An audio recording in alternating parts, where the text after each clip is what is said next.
Hello students, तो हम कर रहे हैं एमसीक्यूज प्रैक्टिस और ये वह एमसीक्यूज हैं जो आपसे प्रीवियस ईयर क्वेश्चन पेपर में पूछे गए हैं जीपेट एग्जाम में। तो ऑलरेडी हम ऑटोनॉमिक नर्वस सिस्टम और drug acting on autonomic nervous system से जितने क्वेश्चंस पूछे गए थे वो सब डिस्कस कर चुके हैं डिटेल में।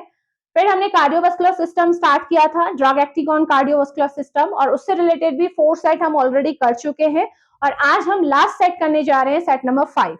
तो जो भी स्टूडेंट जीपेट के लिए प्रिपेयर कर रहे हैं या फिर किसी और कॉम्पिटेटिव एग्जाम के लिए प्रिपेयर कर रहे हैं जो कि फार्मेसी से रिलेटेड है, तो उनके लिए ये सारे क्वेश्चंस बहुत ज्यादा इंपॉर्टेंट है क्योंकि आपका सिलेबस सेम है, आपका कॉन्सेप्ट सारे सेम है। तो ये आपके लिए 100% आपके बेनिफिशियल रहेंगे। ठीक है, तो स्टार्ट कर रहे हैं विद सेट नंबर 5 और उसका क्वेश्चन नंबर 1 हम स्टार्ट करने जा रहे हैं। तो चलिए स्टार्ट करते हैं विद क्वेश्चन नंबर 1।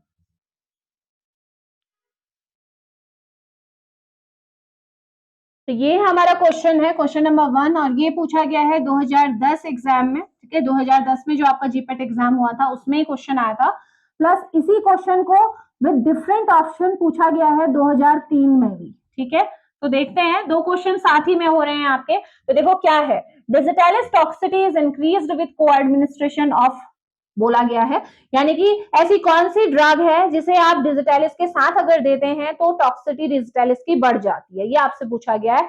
तो सबसे पहले डिजिटालिस सबको पता है, ये एक कार्डियक ग्लाइकोसाइड है जो कि हम हार्ट फेलियर के ट्रीटमेंट में यूज करते हैं, क्योंकि जब हमारा हार्ट फेल हो जाता है, इट मींस वो कॉन्ट्रैक्ट नहीं कर पा रहा है, तो हमें बाहर से ऐसी ड्रग देनी पड़ती है जो कॉन्ट्रैक्शन को बढ़ाए, और डिजिटालिस वही करती है। ये क्या करती है, पॉजिटिव आइनोट्रोपिक इफेक्ट दिखाती है, फोर्स ऑफ कॉन्ट्रैक्शन को बढ़ाती है। ठीक है, तो डिजिटालिस का लेवल मेंटेन होना बहुत जरूरी है हमारे ब्लड में। अगर किसी भी वजह से इसका लेवल आपका क्या होता है, ज्यादा हो जाता है, तो उसकी वजह से इसकी टॉक्सिसिटी देखने को मिल सकती है, क्योंकि अगर बहुत ज्यादा कॉन्ट्रैक्शन होने लगे हार्ट में तो वो भी आपका क्या कर सकता है, आपका फैटल हो सकता है। ठीक है, तो अभी हम देखते हैं कि भाई कौन सी ऐसी इनमें से ड्रग है जिसके साथ इसका, जो इसके साथ दी नहीं जा सकती। तो सबसे पहले देखो, मैं बता दूं आपको, दो ऐसी ड्रग है जो इंटरेक्शन आप जिनके साथ देखोगे, फर्स्ट तो हमारे पास है क्विनेडिन, ठीक है, और दूसरी एक और है, देखो, हाइड्रोक्लोरथायाजाइड।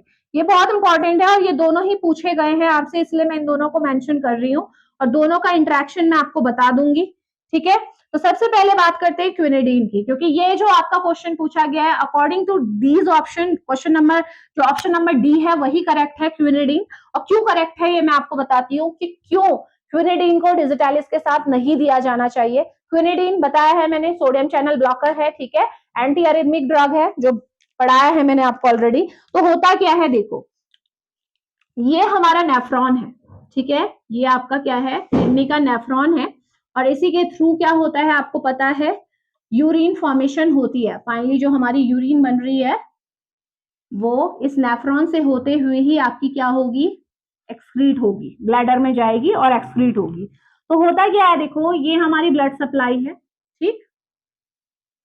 अब आपने मान लीजिए ये किसी ऐसे इंसान का नेफ्रॉन है, किडनी का मेन फंक्शनल यूनिट, जिसने डिजिटालिस लिया है, ठीक है, आपने उसे डिजिटालिस दिया है, तो होगा क्या, मैं डिजिटालिस को दिखा रही हूँ ग्रीन कलर से, ये डिजिटालिस आई, ठीक, यहाँ पे भी से ग्रीन दिखा देते हैं, डिजिटालिस आई।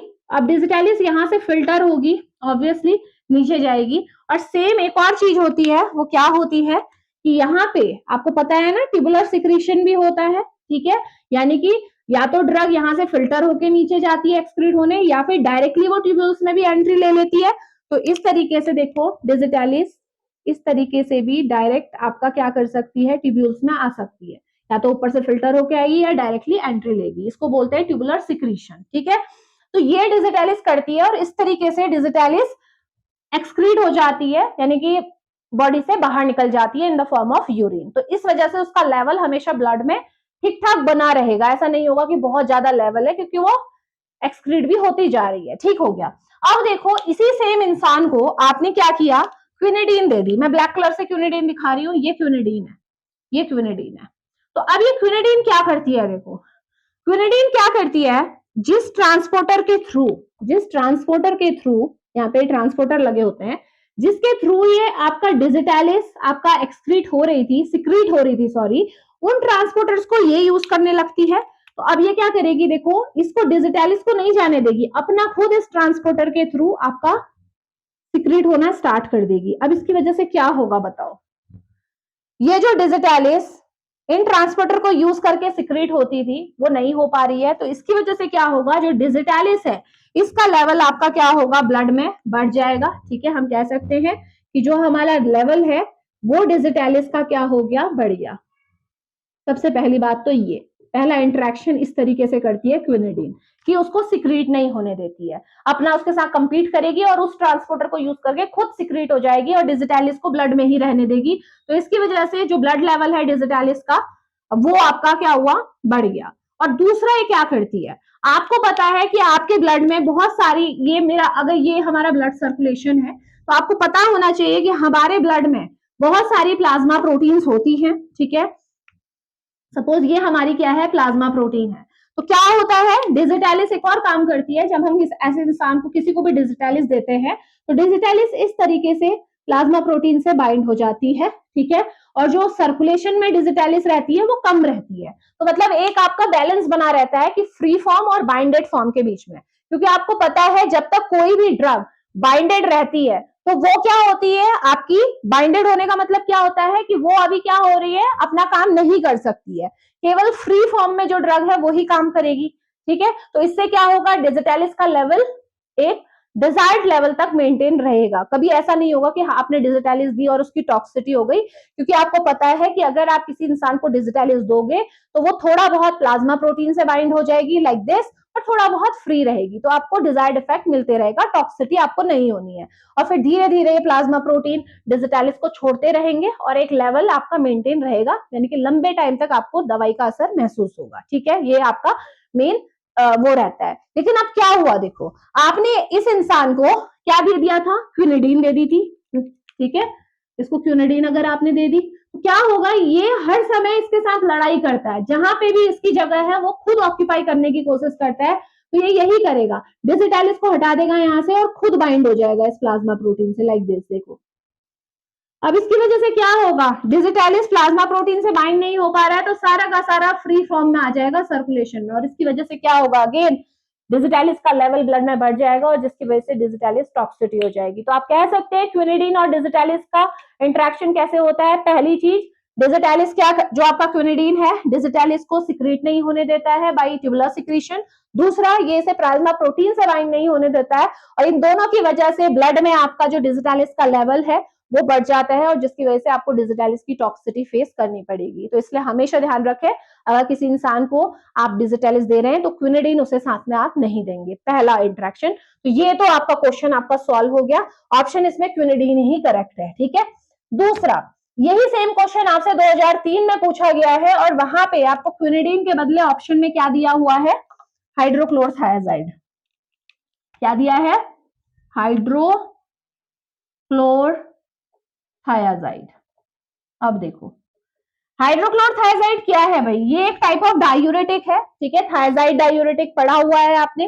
ठीक है, अब ये थायाजाइड डायूरेटिक क्या करते हैं, पूरा डिटेल में डायूरेटिक आपको पढ़ाया हुआ है मैंने, और जब मैंने प्रीवियस सेट्स कराए थे आपके कार्डियोवास्कुलर सिस्टम के तो वहां पे भी मैंने आपको ये पढ़ाया हुआ है, सारे बताए हुए हैं। थोड़ा सा यहाँ पे ओवरव्यू में आपको दे देती हूँ। ठीक है, हाइड्रोक्लोरथायाजाइड क्या करता है, देखो मैंने आपको बताया था, मैंने वैसे नेफ्रॉन को खाली आपका हटाया, यहाँ पे जो आपकी इस तरीके से आती है ना distal convoluted tubule like this, यहाँ पे रहता है हमारा ये वाला पोर्शन।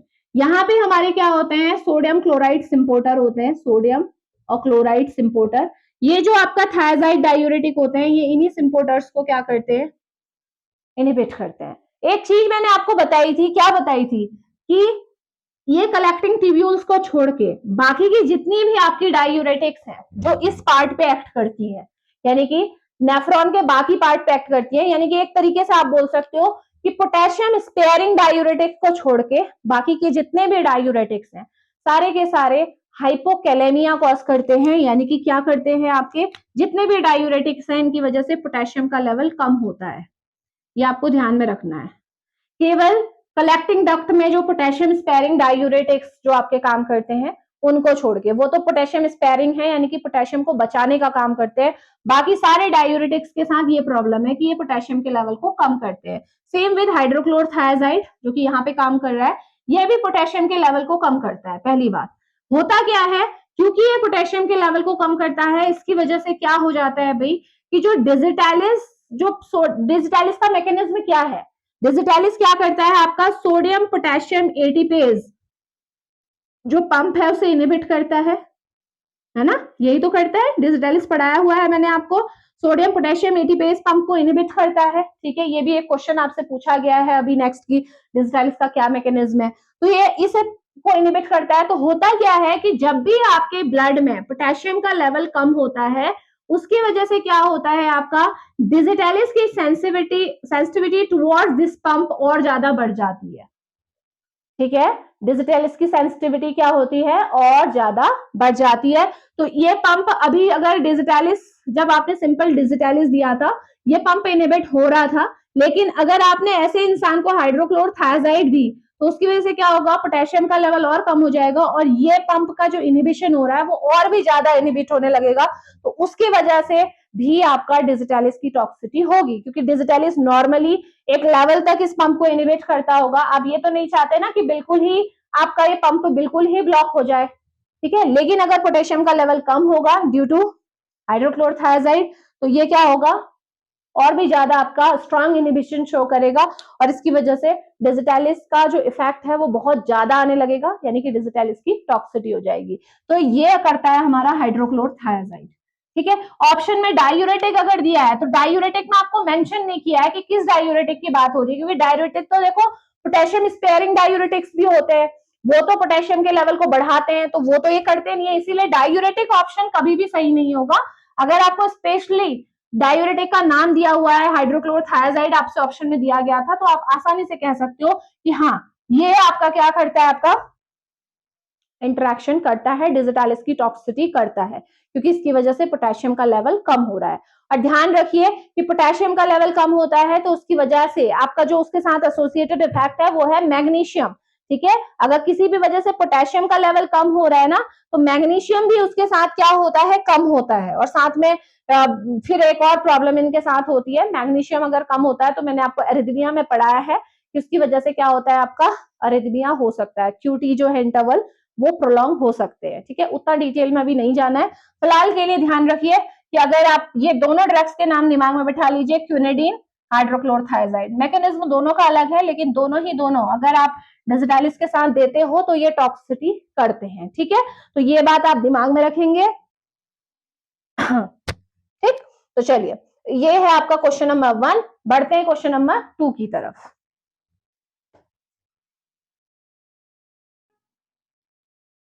नेक्स्ट क्वेश्चन नंबर 2 है और ये क्वेश्चन आपसे पूछा गया है 2010 में ही ये आया है जीपेट के एग्जाम में क्वेश्चन। देखो क्या बोल रहा है, rate limiting step in cholesterol biosynthesis is, cholesterol की जो बायोसिंथेसिस होती है, जो कोलेस्ट्रॉल हमारी बॉडी में बनता है उसकी सिंथेसिस में आपका रेट लिमिटिंग स्टेप कौन सा है, यानी कि कौन सा स्टेप ऐसा है जो इस चीज को डिटरमाइन करता है कि कितना कोलेस्ट्रॉल बनेगा, कितने देर में बनेगा। और सबसे पहली बात तो आपको ये ध्यान में रखनी जरूरी है कि रेट लिमिटिंग स्टेप होता क्या है।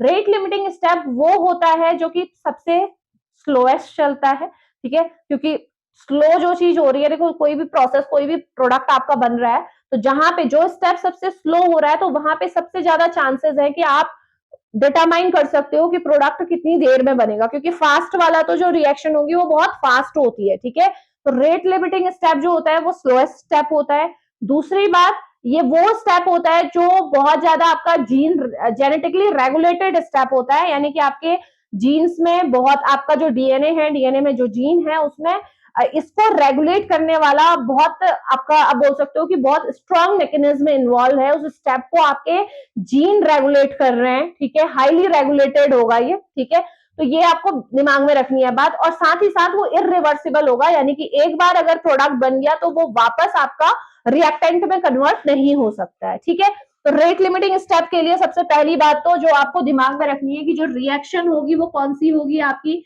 इरिवर्सिबल होगी, ठीक है, इरिवर्सिबल रिएक्शन होगी। 1 मिनट, हाँ। दूसरा पॉइंट जो आपको दिमाग में रखना है वो क्या होगा, आपका हाईली रेगुलेटेड होगा या स्ट्रांगली रेगुलेटेड आप बोल सकते हो, यानी कि आपके जीन उस स्टेप को बहुत ऐसी प्रोटीन्स बनाते होंगे जो उस स्टेप को रेगुलेट करती हो, ठीक है, हाईली रेगुलेटेड है। ठीक। और सबसे आप ये भी ध्यान में रखें कि ये स्लोएस्ट होगा, सबसे धीरे, आपकी पूरी रिएक्शन में ये वाला स्टेप सबसे धीरे चलेगा, ज्यादा टाइम कंज्यूमिंग होगा, ठीक है। तो ये तो आपके हो गए रेट लिमिटिंग स्टेप के बारे में। अब बात करते हैं कोलेस्ट्रॉल बायोसिंथेसिस के बारे में। एक बार मैं शॉर्ट में ये बायोसिंथेसिस आपको बता रही हूँ क्योंकि इससे रिलेटेड मल्टीपल क्वेश्चंस आपके पूछे गए हैं, ठीक है। तो होता क्या है, देखो कोलेस्ट्रॉल कैसे बनता है। 3 आपके एसिटाइल कोएंजाइम ए हैं, ठीक है, एसिटाइल कोएंजाइम ए, जो आपको पता है कहाँ पे आते हैं ये आपके, जब आपका क्रेब्स साइकिल स्टार्ट होती है वहां पे एसिटाइल कोएंजाइम ए रहता है ना आपका, वही है ये, ठीक है। 3 आपके एसिटाइल कोएंजाइम ए है और इवन ये आपके फैटी एसिड ऑक्सीडेशन में भी इन्वॉल्व होते हैं, ठीक है, बायोकेमिस्ट्री में ये आपने पढ़ा हुआ है। तो 3 एसिटाइल कोएंजाइम ए जब आपस में मिलते हैं तो क्या बनाते हैं, ये HMG कोएंजाइम ए बनाते हैं, ठीक है, समझ में आ रहा है, ठीक। 3 हाइड्रोक्सी 3 मिथाइल ग्लूटराइल कोएंजाइम ए, इसकी फुल फॉर्म है ये, ठीक है। इतना जरूरी नहीं है अभी, आप अपनी तरफ से उसे नोट कर सकते हो। 3 हाइड्रोक्सी 3 मिथाइल ग्लूटराइल कोएंजाइम ए आपका बन जाता है। और यहाँ पे जो एंजाइम इन्वॉल्व रहेगा वो क्या होगा, क्या बन रहा है, HMG कोएंजाइम ए, तो HMG कोएंजाइम ए सिंथेटेज, ये एंजाइम का नाम है क्योंकि ये क्या कर रहा है, HMG कोएंजाइम ए को बना रहा है। बहुत सिंपल सी बात है। नाउ नेक्स्ट क्या होगा, जो ये HMG कोएंजाइम ए है, ठीक है, ये क्या करेगा आपका, किस में कन्वर्ट होता है, देखो मेवालोनेट में, किसको, मेवालोनेट में कन्वर्ट होता है। और एंजाइम क्या होता है यहाँ पे involve, HMG coenzyme A reductase, ये रिडक्शन होता है इसलिए रिडक्टेज एंजाइम यहाँ इन्वॉल्व है। इस एंजाइम की प्रेजेंस में HMG कोएंजाइम ए किस में बदल गया, मेवालोनेट में बदल गया। नाउ जो मेवालोनेट है ये किस में बदलेगा आपका, ये बदलेगा आपका आइसोप्रीन यूनिट में। तो यहाँ पे नाम याद रख लो, आइसोपेंटेनाइल पायरोफॉस्फेट ये बनता है, ठीक है। ये आइसोप्रीन है, 5 कार्बन वाला मॉइटी है, ये ध्यान में रखेंगे। आइसोपेंटेनाइल पायरोफॉस्फेट के बाद कौन बनता है आपका, इसके बाद नंबर आता है स्क्वालिन का, स्क्वालिन से बनता है आपका लेनोस्टेरॉल, क्या बनता है, लेनोस्टेरॉल, और लेनोस्टेरॉल से बनता है कोलेस्ट्रॉल। जो लास्ट में आपका बन रहा है कोलेस्ट्रॉल वो लेनोस्टेरॉल से बन रहा है। तो ये पूरी आपकी सिंथेसिस है। जो बताने वाली बातें थी जो इंपॉर्टेंट थी वो मैंने उसके एंजाइम्स आपको बता दिए हैं। बाकी आपको केवल इसका सीक्वेंस याद करने की जरूरत है थोड़ा बहुत, क्योंकि देखोगे अभी कैसे यूज होता है, मैंने क्यों ये आपको बताया। तो देखो आपसे क्वेश्चन में क्या पूछा गया है, रेट लिमिटिंग स्टेप पूछा गया है। तो ध्यान में रखिएगा रेट लिमिटिंग स्टेप कौन सा होता है, ये जब HMG कोएंजाइम ए मेवालोनेट में बदलता है in the presence of HMG coenzyme A reductase, ये आपका क्या है, रेट लिमिटिंग स्टेप होता है कोलेस्ट्रॉल बायोसिंथेसिस का। सबसे ज्यादा आपका ये जो आपका एंजाइम है सबसे ज्यादा हमारा रेगुलेटेड एंजाइम है। हमारे जो डीएनए में जीन है वो इसको बहुत हाईली रेगुलेटेड रखते हैं। तो ये HMG कोएंजाइम ए रिडक्टेज याद रखो, ठीक है।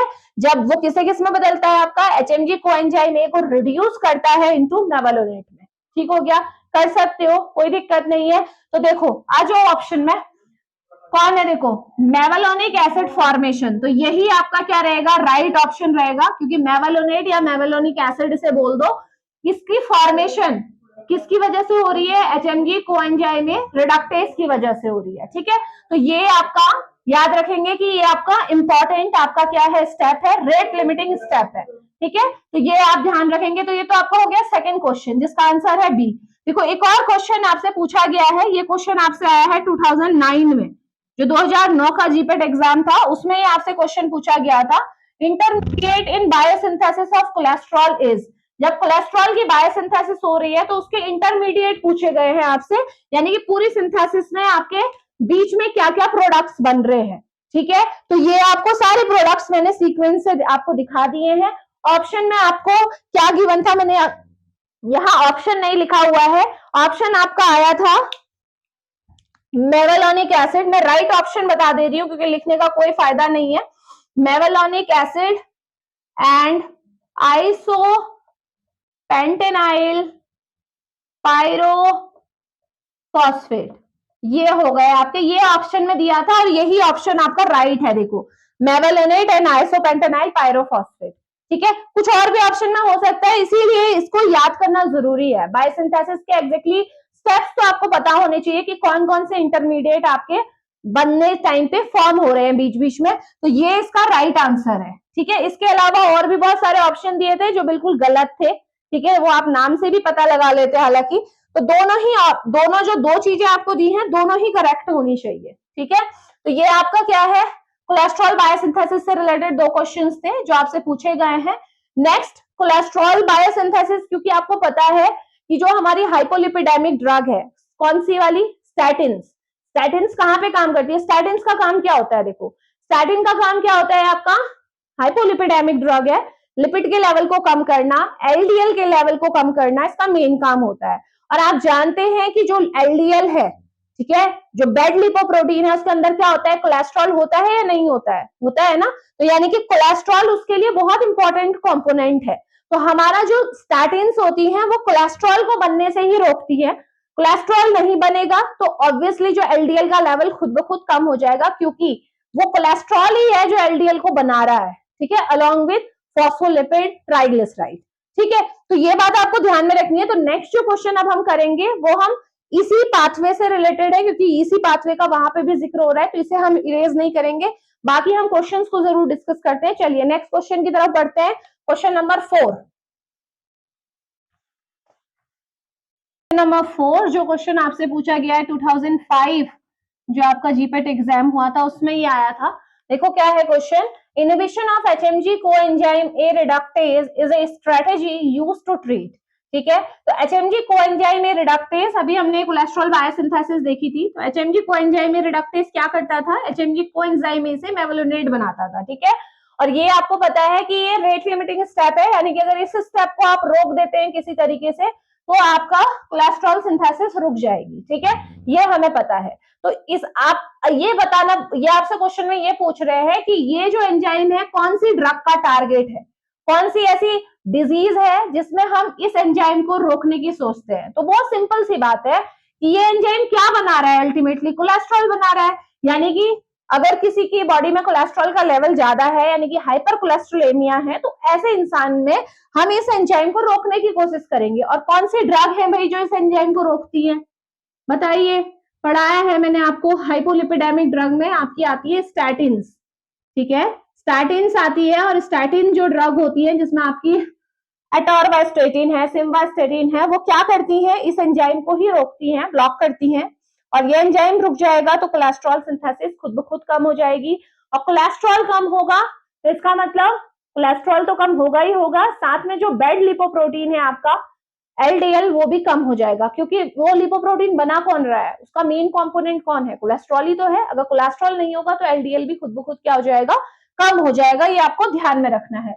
तो हमसे क्वेश्चन पूछा जा रहा है कि कौन सी बीमारी को ट्रीट करने के लिए एचएमजी कोएंजाइम रिडक्टेज को इनहिबिट किया जाता है। तो बहुत सिंपल सा आंसर है, फैमिलियर हाइपरकोलेस्ट्रोलेमिया। जब आपका फैमिलियर मतलब कि जो फैमिली में जेनेटिकली भी बहुत लोगों में होता है ना, अगर आपके पेरेंट्स में है तो आपका कोलेस्ट्रॉल ज्यादा होने के चांसेस जो होते हैं, तो जेनेटिक तो रहता ही है, वैसे भी बहुत लोगों में होता है। तो ऑप्शन में क्योंकि मुझे फैमिलियर हाइपरकोलेस्ट्रोलेमिया दिख रहा है तो मैंने इसी पे टिक कर दिया है। ठीक है, हाइपरकोलेस्ट्रोलेमिया ध्यान में रखो, कोलेस्ट्रॉल ज्यादा है तभी हम इस एंजाइम को ब्लॉक कराने की सोचेंगे। ठीक है, सिंपल सा था, कोई बड़ा इजी था बिल्कुल। ठीक है, तो ये ध्यान में रखना जरूरी है आपको। नेक्स्ट देखो, इसी से रिलेटेड क्वेश्चन है, और ये मैंने अभी यही बता दिया है मैंने आपको, लेकिन फिर भी मैं बता देती हूँ। क्वेश्चन हमसे पूछा गया है question number 5, simvastatin belongs to, बस इतना पूछा है हमसे, बिलोंग्स टू। सिम्वास्टैटिन नाम से पता लग रहा है स्टैटिन लास्ट में आ रहा है ना, स्टैटिन मतलब ये स्टैटिन्स की ही बात हो रही है। हाइपोलिपिडेमिक ड्रग है जो कि क्या करती है, लिपिड को कम करने के लिए आपकी जनरली यूज होती है, कोलेस्ट्रॉल को, एलडीएल को। तो सिम्वास्टैटिन के बारे में आपसे पूछा गया है, तो सिंपल आप क्या बताएंगे, ऑप्शन में दिया हुआ है HMG coenzyme A reductase inhibitor, तो इसका आंसर यही होगा। ऑप्शन में आपको दिया है HMG coenzyme A reductase inhibitor, यही कर रही है ना, स्टैटिन का काम यही है इसे रोकने का। ठीक है, ये एंजाइम इनहिबिट हो जाएगा तो कोलेस्ट्रॉल नहीं बनेगा। तो सिम्वास्टैटिन क्या करती है, ऑप्शन में आपको कैटेगरी पूछा गया है तो HMG coenzyme A reductase inhibitor है। ठीक है, चाहे इसकी जगह कोई दूसरा भी स्टैटिन होता वो यही इसका राइट ऑप्शन होता। ठीक है, तो ये सिम्वास्टैटिन वाला क्वेश्चन आपसे पूछा गया था 2004। ठीक है, 2004 का जो जीपेट एग्जाम था उसमें ये क्वेश्चन आपसे पूछा गया है। आप इजीली इसे भी आंसर कर सकते हैं, कोई दिक्कत नहीं है। ठीक है, इससे रिलेटेड, ठीक है, ये आपके क्वेश्चन हो गए। हालांकि इससे रिलेटेड और क्वेश्चन मैंने प्रीवियस सेट्स में आपको कराए हुए हैं, तो दिक्कत कहीं नहीं आने वाली है। ठीक है, तो चलिए नेक्स्ट क्वेश्चन की तरफ बढ़ते हैं।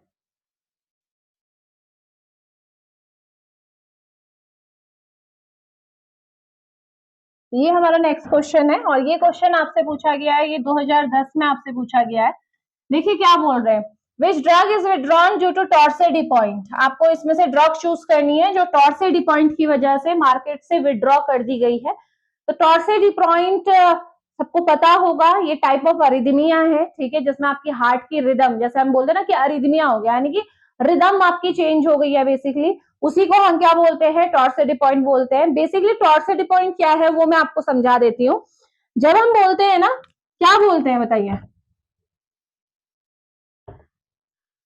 जब एक इंपल्स जनरेट होती है, ठीक है, हार्ट में जब एक इंपल्स इस तरीके से अगर जनरेट हो रही है लाइक दिस, तो आपको पता है कि जो आपका ये रीपोलराइजेशन वाला फेज होता है वो किसकी वजह से होता है भाई, पोटेशियम की वजह से होता है, पता है ना। बल्कि जो आपका ये डीपोलराइजेशन हो रहा है, जो ऊपर की तरफ जा रहा है, हार्ट की बात कर रही हूं मैं, हार्ट सेल्स की बात कर रही हूँ, मायोसाइट्स की, तो ये फेज आती है ड्यू टू कैल्शियम। पता है सबको, ठीक है, इसमें कुछ वो तो नहीं है कि कुछ नया आपको बता दिया है। ठीक है, तो ध्यान में आपको रखना है कि जो ये आपका रीपोलराइजेशन हो रहा है, यानी कि जो इंपल्स नीचे की तरफ आ रही है, वो किसकी वजह से आती है, पोटेशियम की वजह से आती है। ठीक है, ये सपोज ये आपकी मायोसाइट है। ठीक है, मायोसाइट के अंदर से जब पोटेशियम बाहर की तरफ मूव करने लगते हैं तो आपका क्या होता है, ये वाली फेज आती है रीपोलराइजेशन की। और फिर क्या होगा, वापस से इंपल्स ये नीचे आ गई, अब दोबारा से नई इंपल्स जनरेट होगी और ऐसे प्रोसेस चलता रहता है, यही होता है ना।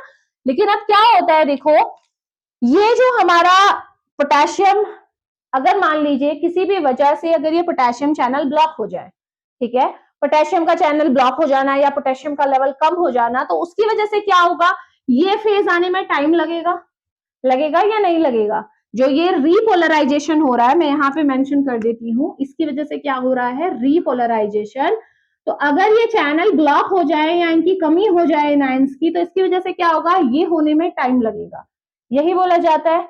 ठीक है, अब देखो अगर तुमने ईसीजी मैंने आपको पढ़ाया है तो उसमें मैंने आपको बताया किस तरीके से वेव होती है, इस तरीके से होती है। ठीक है, थोड़ा सा रफली बना रही हूं मैं, ये है, ठीक है, ये पी वेव है, ये क्यूआरएस कॉम्प्लेक्स है और ये हमारी टी वेव है। ठीक है, और मैंने आपको क्या बताया था कि जो पी किसकी वजह से होती है, पी वेव किस वजह से आती है भाई, जब एट्रिया कॉन्ट्रैक्ट करते हैं, यानी कि जब इंपल्स आपके एट्रिया में है, तो ये आती है एट्रियल डीपोलराइजेशन की वजह से। अभी समझ में आएगा, मैं आपको एक क्यों बता रही हूं। ये किसकी वजह से आता है, क्यूआरएस कॉम्प्लेक्स, ये आता है वेंट्रिकुलर डीपोलराइजेशन की वजह से। जब वेंट्रिकल आपके कॉन्ट्रैक्ट होते हैं तो उस टाइम पे ये वेव आती है। और टी कब आता है, जब आपके वेंट्रिकल क्या होते हैं, रिलैक्स होते हैं, यानी कि रीपोलराइजेशन होता है, रीपोलराइजेशन होता है। ठीक है, तो अब देखो टॉर्सेडी पॉइंट का मतलब होता है कि क्यूटी इंटरवल्स का बढ़ जाना, जो क्यू और टी के बीच का जो गैप है वो बढ़ जाना। ठीक है, आप कह सकते हो, इसको हम दूसरे टर्म में बोल सकते हैं क्यूटी इंटरवल का बढ़ जाना, क्यू और टी के बीच का जो समय है वो बढ़ रहा है।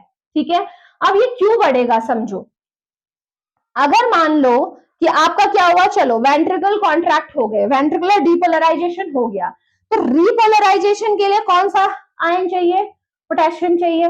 पोटेशियम ही है जो क्या करेगा, रीपोलराइजेशन लेके आएगा। समझ में आ रहा है, जो इंपल्स वेंट्रिकल में पहुंची थी और वेंट्रिकल को उसने कॉन्ट्रैक्ट करा दिया, और वेंट्रिकल को रिलैक्स करने के लिए कौन सी फेज का आना जरूरी है, रीपोलराइजेशन का। अब होता क्या है कि अगर आपका मान लीजिए किसी भी वजह से ये पोटेशियम आयंस अपना काम, या तो ये है नहीं या फिर इनके चैनल्स ब्लॉक हो चुके हैं जिनकी वजह से ये बाहर आते थे, तो उसकी वजह से क्या होगा, क्यू और टी के बीच का गैप बढ़ेगा या नहीं बढ़ेगा, बढ़ेगा ना।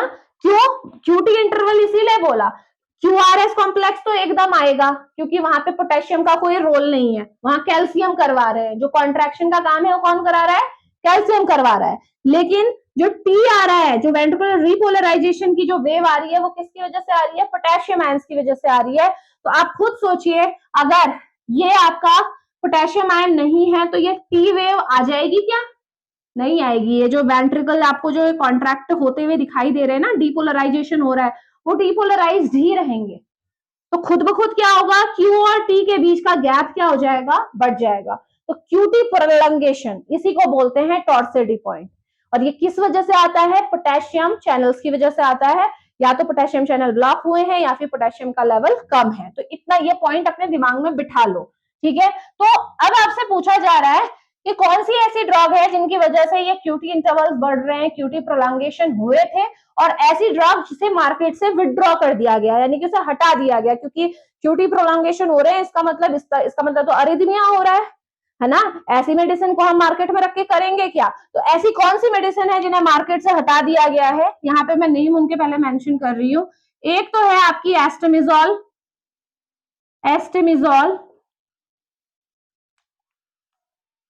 और दूसरी है हमारी टर्फेनाडीन।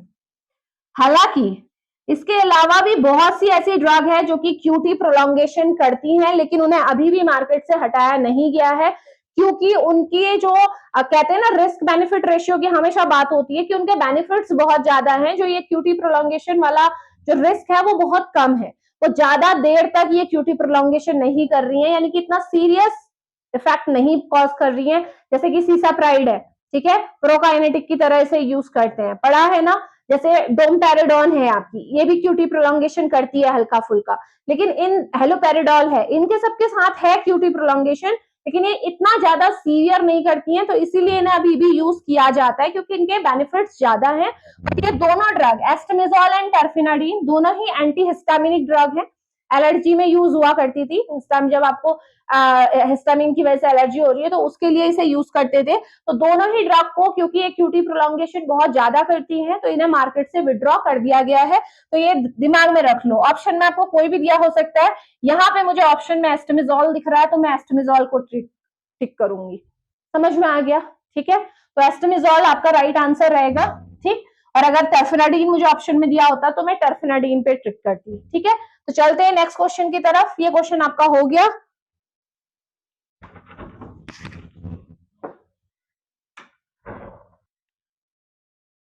तो ये है आपका नेक्स्ट क्वेश्चन, क्वेश्चन नंबर 7, और ये क्वेश्चन आपसे पूछा गया है 2009 जीपेट एग्जाम में, आपसे ये क्वेश्चन पूछा गया है। चलिए क्वेश्चन की तरफ बढ़ते हैं। Increase risk of atherosclerosis is associated with decrease serum level of dot dot, ठीक है। तो ये बोल रहा है कि एथेरोस्क्लेरोसिस के जो आपका रिस्क है वो बढ़ जाता है जब सीरम में किसका लेवल कम होता है, यानी कि कौन सा ऐसा कंपोनेंट, यहाँ कौन सा ऐसा आप बोल सकते हो लिपिड है जिसका लेवल कम होने की वजह से एथेरोस्क्लेरोसिस के चांसेस बढ़ जाते हैं। एथेरोस्क्लेरोसिस मैंने डिटेल में आपको बताया है। इन शॉर्ट एथेरोस्क्लेरोसिस क्या होती है, जब हमारी कोरोनरी आर्टरी, वो आर्टरी जो कि हार्ट को ब्लड सप्लाई कर रही है, उसमें कहीं पे एथेरोमा फॉर्म हो जाता है, ब्लॉकेज हो जाती है। तो ब्लॉकेज की वजह से क्या होगा, आपके हार्ट को enough amount of oxygen nutrient नहीं मिल पाएंगे, और जिसकी वजह से आपका फाइनली क्या होगा, वो मायोकार्डियल इन्फ्रैक्शन में कन्वर्ट हो जाएगा। आपका जो हार्ट का जो एरिया जिसे ऑक्सीजन न्यूट्रिएंट नहीं मिल रहा है, वो डेड होना स्टार्ट हो जाएंगी वहां पे सेल, और फिर वो अल्टीमेटली हार्ट फेलियर में कन्वर्ट हो जाता है। वो मैंने आपको पढ़ाया हुआ है डिटेल में, ठीक है। फिलहाल के लिए एथेरोस्क्लेरोसिस किसकी वजह से होता है, मैंने जब आपको पूरा उसका मैकेनिज्म बताया था तो मैंने बताया था कि जो हमारी दो टाइप की लिपोप्रोटीन होती है, बैड एंड गुड, है ना। बैड कौन सी है, हमारी LDL, लो डेंसिटी लिपोप्रोटीन, और जबकि जो HDL है वो क्या है, हाई डेंसिटी लिपोप्रोटीन, जिसे हम गुड लिपोप्रोटीन बोलते हैं। H मतलब हीरो, ठीक है, अच्छा, ठीक है। तो जो आपका LDL है वो क्या है आपका, बिल्कुल आपका क्या है, बेकार है। यानी कि अगर किसी की बॉडी में LDL का लेवल ज्यादा है, इसका मतलब चांसेस ऑफ एथेरोस्क्लेरोसिस ज्यादा है, ब्लॉकेज हो सकती है, क्योंकि जो एथेरोमा है वो LDL के ही डिपोजिशन से बढ़ता है, स्टार्टिंग LDL डिपोजिशन से ही होती है, ठीक है, पढ़ाया है मैंने सारा डिटेल में। तो यहाँ पे आपसे ये बोल रहे हैं, बताइए इनमें से किसका सीरम लेवल कम होने की वजह से एथेरोस्क्लेरोसिस होगी। तो ऑब्वियसली बात है कि अगर हमारा जो गुड लिपोप्रोटीन है उसका लेवल कम होगा तो उसकी वजह से एथेरोस्क्लेरोसिस के चांसेस बढ़ जाएंगे, क्योंकि यही गुड लिपोप्रोटीन एचडीएल ही है जो हमारे टिश्यूज से आपके कोलेस्ट्रॉल को खींच के लेके आता है, ठीक है। तो ये ऑब्वियसली ये एचडीएल क्या कर रहा है हमारी बॉडी में, जो लिपिड प्रोफाइल को इंप्रूव करने का काम करता है। ये एक आपका क्या है, गुड लिपोप्रोटीन है। तो इसका लेवल अगर किसी की बॉडी में कम है, ब्लड प्रोफाइल चेक हो रही है, आपने देखा इसका लेवल कम आ रहा है, तो आप कह सकते हैं कि ऐसे इंसान को एथेरोस्क्लेरोसिस होने के चांसेस ज्यादा हैं, क्योंकि ये बचाता है उससे, ठीक है। तो राइट आंसर आपका एचडीएल रहेगा। बाकी के ये तीनों एलडीएल, वीएलडीएल, कोलेस्ट्रॉल, ये तीनों के तीनों एथेरोस्क्लेरोसिस के रिस्क को बढ़ाते हैं। अगर इनका लेवल ज्यादा होगा तो एथेरोस्क्लेरोसिस का रिस्क बढ़ेगा, ठीक है। तो ये आपने ध्यान में रखना है। चलिए नेक्स्ट क्वेश्चन की तरफ बढ़ते हैं।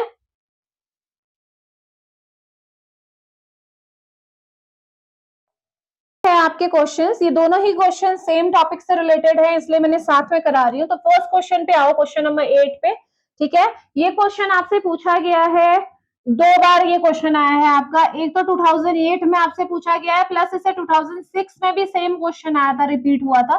देखो ये क्या क्वेश्चन है, an angiotensin 2 receptor blocker used to treat hypertension. Angiotensin 2 आपको पता है ना, मैंने पढ़ाया है renin angiotensin system, last set में भी मैंने डिटेल में आपको बताया था कि जो हमारा एंजियोटेंसिन है बेसिकली, ठीक है, एंजियोटेंसिन की जो फॉर्म एंजियोटेंसिन 2 है, जब लास्ट में आपका एंजियोटेंसिन 2 बनता है पूरी प्रोसेस के बाद, तो ये एंजियोटेंसिन 2 क्या करता है, ये बॉडी में सोडियम वाटर रिटेंशन करवाता है, और सोडियम वाटर रिटेंशन की वजह से क्या होता है आपका बीपी बढ़ता है। ऑब्वियसली वाटर अगर ब्लड में रहेगा, एक्सक्रीट नहीं होगा, तो ब्लड का वॉल्यूम बढ़ेगा और बीपी बढ़ेगा, है ना। तो हम अगर किसी इंसान को हाइपरटेंशन है, ऑलरेडी बीपी बढ़ा हुआ है, तो हम कभी भी नहीं चाहेंगे कि ये एंजियोटेंसिन 2 अपने रिसेप्टर से बाइंड हो और बीपी को और ज्यादा बढ़ाए, है ना। इसीलिए हम जब भी हाइपरटेंशन के इलाज के बारे में सोचते हैं तो हम एआरबीज, हमारे पास एक अच्छा ऑप्शन होता है एंजियोटेंसिन रिसेप्टर ब्लॉकर। तो एंजियोटेंसिन 2 रिसेप्टर ब्लॉकर जो है आपके, वो हाइपरटेंशन के ट्रीटमेंट में यूज होते हैं, वो मैं आपको बता चुकी हूँ। तो ये कौन से हैं, तो ये तो बिल्कुल सिंपल सा है, अगर आपको पता होना चाहिए कि ड्रग्स जिनके पीछे सार्टेन आता है, सार्टेन, ठीक है, ये सारी ही क्या है, एआरबीज हैं, यानी कि एंजियोटेंसिन रिसेप्टर ब्लॉकर है, ठीक है, एंजियोटेंसिन रिसेप्टर ब्लॉकर है। तो यहाँ पे ऑप्शन में मुझे वेलसार्टेन दिख रहा है, तो यही मेरा करेक्ट ऑप्शन होगा, क्योंकि एआरबीज के बारे में पूछा गया है, ठीक है। देखो आपको सिंपल तरीके से एक चीज बताते हैं, जैसे मैंने कल भी बताया था, कल के लेक्चर में मैं थोड़ा सा यहाँ पे ओवरव्यू दे देती हूँ, है ना, फिर आप बोलोगे कि मैम ने फिर नहीं बताया। तो क्या हुआ, देखो जब भी क्या होता है, हमारे ब्लड का वॉल्यूम कम होता है या सोडियम लेवल कम होता है, स्टार्टिंग कहाँ से होती है, ब्लड के वॉल्यूम के कम होने की वजह से और सोडियम के लेवल के कम होने की वजह से। होता क्या है, हमारी किडनी में जेजी सेल्स एक्टिवेट हो जाती हैं, ठीक है, JG cell, juxta glomerular cell है हमारी किडनी की, एक्टिवेट हुई, और इन सेल्स ने क्या बना दिया, रेनिन बना दिया। और क्यों बनाया है दिख रहा है आपको, ब्लड का वॉल्यूम कम है, उसे करेक्ट करने की कोशिश की जा रही है बाय किडनी। रेनिन बना, रेनिन क्या करता है आपका, जो हमारा एंजियोटेंसिनोजन है, एंजियोटेंसिनोजन, उसे किस में बदल देता है आपका, एंजियोटेंसिन 1 में बदल देता है। अब एंजियोटेंसिन 1 बन चुका है रेनिन की वजह से, ठीक है, रेनिन ने बनाया है। एंजियोटेंसिन 1 जो होता है वो किस में कन्वर्ट होता है, एंजियोटेंसिन 2 में, किसकी प्रेजेंस में, हमारा एक एंजाइम है एस, एंजियोटेंसिन कन्वर्टिंग एंजाइम, इसकी प्रेजेंस में 1-2 में कन्वर्ट हुआ। अब जो ये एंजियोटेंसिन 2 बन चुका है, ये एक्टिव है, और ये डायरेक्टली कहाँ जाएगा, हमारे सेलुलर लेवल पे जाएगा, और हमारी सेल्स में इसके रिसेप्टर्स प्रेजेंट होते हैं, जिनको हम क्या बोलते हैं, एंजियोटेंसिन रिसेप्टर, ठीक है। एंजियोटेंसिन रिसेप्टर 2 होते हैं, एंजियोटेंसिन 1 और 2, और मोस्टली जो होते हैं वो 2, जो इसका इफेक्ट आता है एंजियोटेंसिन 2 की वजह से आता है, ठीक है। तो ये रिसेप्टर सेल में प्रेजेंट है, एंजियोटेंसिन 2 आएगा, अपने रिसेप्टर से बाइंड होगा लाइक दिस, और अपना इफेक्ट प्रोड्यूस करेगा, जो भी इसे करना है। और इसका इफेक्ट होता क्या है, ये क्या करता है, सोडियम वाटर रिटेंशन करवाता है। बहुत सारे इफेक्ट हैं, कल के लेक्चर में मैंने आपको बताए थे सेट 4 में, ठीक है, फिलहाल यही मैं बता रही हूँ। सोडियम वाटर रिटेंशन हुई, तो रिटेंशन की वजह से क्या होगा, सोडियम का लेवल भी ब्लड में बढ़ जाएगा और वाटर लेवल भी बढ़ जाएगा। तो सोडियम जो कम था वो भी बढ़ गया, वाटर लेवल बढ़ने की वजह से ब्लड का वॉल्यूम भी बढ़ गया, तो प्रॉब्लम ठीक हो गई। तो इसका मतलब इसने क्या किया, हमारा ब्लड प्रेशर बढ़ा दिया, ब्लड का वॉल्यूम बढ़ेगा तो ब्लड का प्रेशर भी बढ़ेगा, ठीक है। तो ये आपका पूरा मैकेनिज्म है, ठीक है। तो ये जो हमारे ARBs होते हैं वो क्या करते हैं, इस रिसेप्टर को ब्लॉक कर देते हैं। तो अगर ये रिसेप्टर ब्लॉक हो जाएगा तो एंजियोटेंसिन 2 होते हुए भी कुछ नहीं कर पाएगा, क्योंकि एंजियोटेंसिन 2 तभी कुछ कर सकता है जब वो अपने रिसेप्टर से बाइंड हो, है ना। विदाउट बाइंडिंग ये इफेक्ट नहीं आएगा। तो ये हमारी एक क्लास ऑफ ड्रग है जो यूज होती है। इसके अलावा दूसरी मैंने ये बताया था आपको, इस एंजाइम को हम रोक सकते हैं जिसके लिए हम एस इनहिबिटर्स देते हैं, ठीक है। नेक्स्ट क्वेश्चन उसी पे बेस्ड है। तो देखो फर्स्ट क्वेश्चन समझ में आ गया है, ठीक है। सार्टेन, याद रखना जो भी ड्रग के पीछे सार्टेन्स होते हैं, सार्टेन्स जो होते हैं वो ARBs होते हैं, angiotensin receptor blocker. Next question जो हमारे पास है question number 9, let me check हाँ कौन से ईयर में आपका क्वेश्चन पूछा गया है।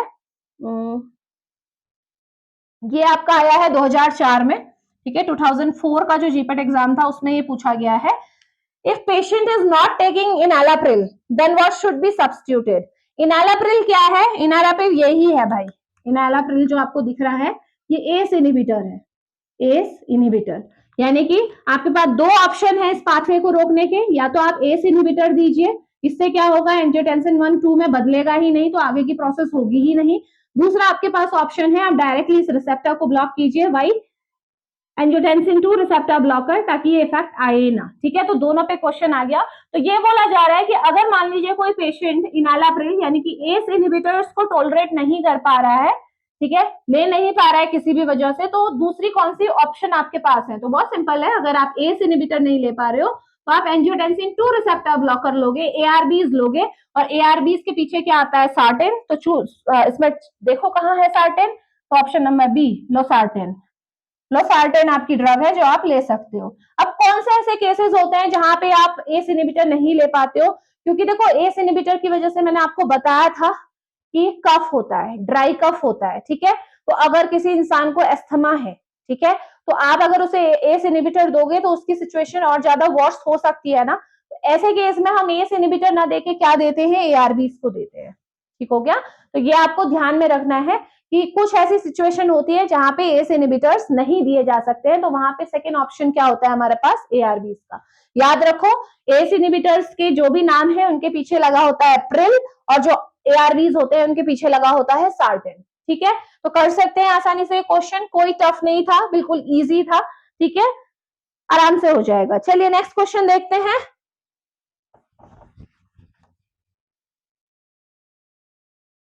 तो ये क्वेश्चन है आपका नेक्स्ट, और ये क्वेश्चन पूछा गया है आपसे 2008 जीपेट एग्जाम में। तो देखिए ये क्वेश्चन भी आपका हाइपोलिपिडेमिक ड्रग से रिलेटेड है।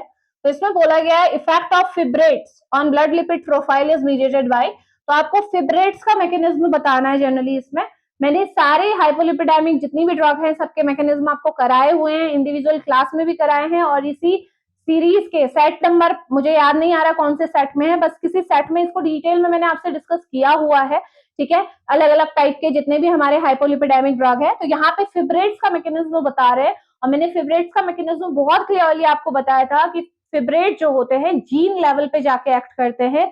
ये क्या करते हैं, हमारी सेल के अंदर जो हमारा PPAR अल्फा है, पैरोक्सिसोम प्रोलिफरेटिव एक्टिवेटिव रिसेप्टर जो है अल्फा, उसके साथ बाइंड होके उसे एक्टिवेट करते हैं, और उसके एक्टिवेशन के बाद हमारे जो जीन में, ठीक है, जीन में हमारा एक स्पेसिफिक आपका क्या है, आप बोल सकते हो, सॉरी, जो हमारे DNA में एक स्पेसिफिक जीन है उसे ये एक्टिवेट कर देते हैं, ठीक है। और वो जब PPAR फैक्टर जिसे बोलते हैं, जब वो एक्टिवेट होता है तो ऐसी प्रोटीन्स बनती है जो क्या करती हैं, लिपिड मेटाबॉलिज्म को कंट्रोल करती हैं, ठीक है, फैटी एसिड ऑक्सीडेशन कराती हैं, मतलब आप कह सकते हो कि लिपिड लोअरिंग जो इफेक्ट है वो प्रोड्यूस करने लगती है। आपके जो लिपिड्स हैं उनका ऑक्सीडेशन होने लगेगा, आपके जो फैटी एसिड है उनका फॉर्मेशन कम होगा, ठीक है। तो इस तरीके से ये काम करता है। तो सिंपल सा इसका आंसर यही है कि ये क्या करता है, PPAR अल्फा जो हमारा पैरोक्सिसोम प्रोलिफरेटिव एक्टिवेटिव रिसेप्टर अल्फा है उसके साथ ये बाइंड होते हैं और अपना इफेक्ट प्रोड्यूस करते हैं,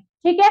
अब इसमें एक और बात ध्यान में रखेंगे, और ऑप्शन में देख लो, inhibit synthesis and esterification of fatty acid, ये कौन करता है, ये करता है क्लोफिब्रेट। अब आपको कंफ्यूज नहीं होना है, क्लोफिब्रेट आप देखोगे और कहोगे ये तो फिब्रेट्स है, नहीं, ये फिब्रेट्स नहीं है, फिब्रेट्स की तरह होता है, इसको बोलते हैं फिब्रेट लाइक हाइपोलिपिडेमिक ड्रग।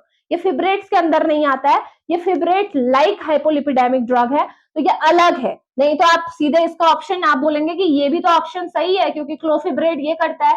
क्लोफिब्रेट फिब्रेट की कैटेगरी में नहीं आता है, ठीक है। इसमें आपका कौन सा आता है, फिनोफिब्रेट आता है आपका, इसके अलावा गैमफिब्रोजिल आता है, ठीक है। तो ये बात आपको ध्यान में रखनी है, ये क्लोफिब्रेट करता है जो कि फिब्रेट लाइक ड्रग है लेकिन फिब्रेट्स नहीं है। मेवेलोनिक एसिड बनने से कौन रोकता है भाई, स्टैटिन्स रोकते हैं, ठीक है। एचएमजी को एंजाइम रिडक्टेज को इनहिबिट करते हैं जिससे मेवेलोनिक एसिड नहीं बनता है और मेवेलोनिक एसिड ही अल्टीमेटली कोलेस्ट्रॉल बनाता है। Sequestering bile acid, bile acid sequestrants पढ़ाए हैं मैंने, ठीक है। तो बाइल एसिड सिक्वेस्ट्रेंट्स में कौन आते हैं आपके, कोलेस्ट्रिपॉल हो गया है ना, कोलेस्टाइरामीन हो गया, उन्हें मैं लिख नहीं रही हूँ। तो ये आपकी ड्रग है, सारे डिटेल में मैकेनिज्म मैंने डिस्कस किए हुए हैं। तो ऑप्शन कौन सा करेक्ट है आपका, इंटरैक्टिंग विद पीपीएआर अल्फा। तो मैकेनिज्म सारे दिमाग में आपके होने चाहिए, ठीक है। ऐसा ना हो कि आपको मैकेनिज्म याद ही ना हो, ठीक है। एक आपका क्वेश्चन देखो, नेक्स्ट क्वेश्चन है हमारे पास,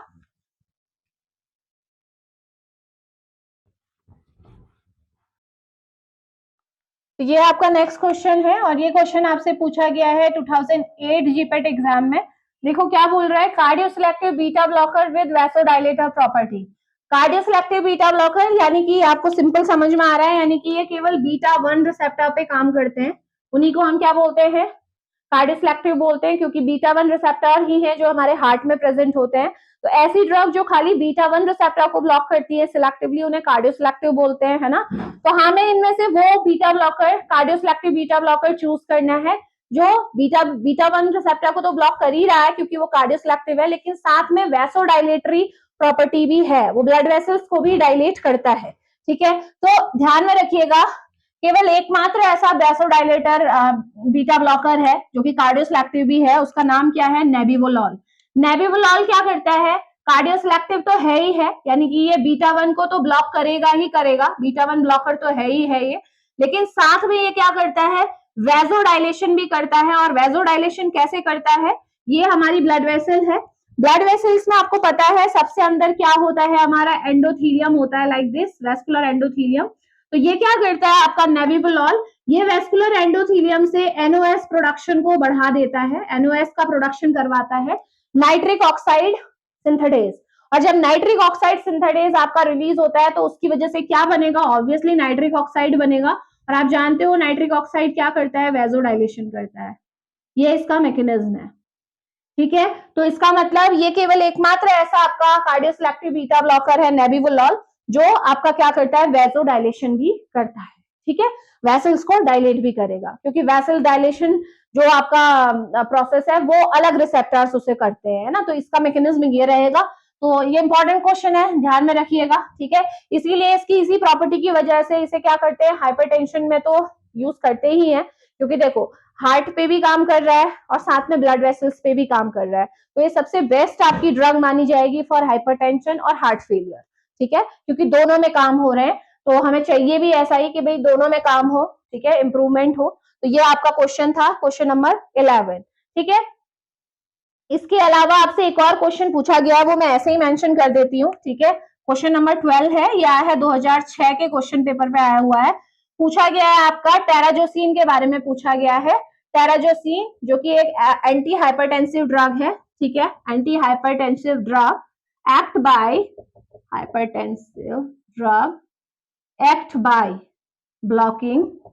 बताइए टेराजोसिन कौन से रिसेप्टर को ब्लॉक करती है भाई, कहाँ पढ़ाया था मैंने आपको, एएनएस में भी पढ़ाया था आपको।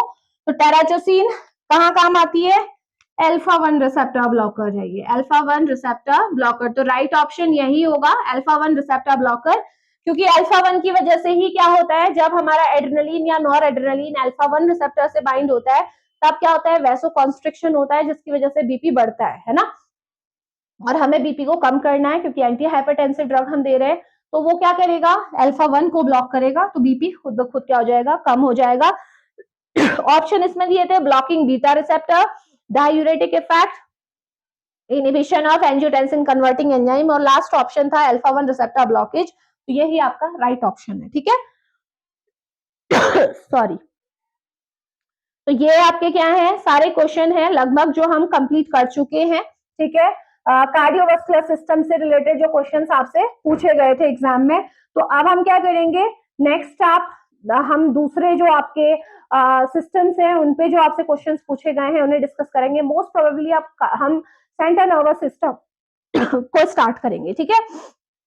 तो चलिए मिलते हैं नेक्स्ट लेक्चर में, ठीक है। Thank you so much.